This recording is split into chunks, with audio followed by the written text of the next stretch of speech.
Ha? Beli minyak masak paket? Okeylah. Adik, kalau nak beli minyak masak paket ni, kena guna apps e-kos ke? Ya, betul. Mobile e-kos ini untuk rekod jual beli minyak masak bersubsidi supaya stok tak disorok dan hanya warga negara sahaja boleh beli.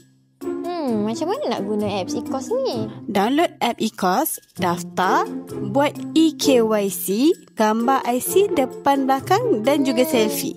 Oh, macam tu. Faham? Dah daftar. Tapi macam mana cara nak beli? Scan QR kedai, pilih jumlah minyak, maksimum 3 paket setiap transaksi ya. Dan submit. Faham. Oh, macam ni. Cepat je rupanya. Kira dah settle lah ni. Senang je. Telus dan bantu pastikan minyak bersubsidi sampai pada rakyat.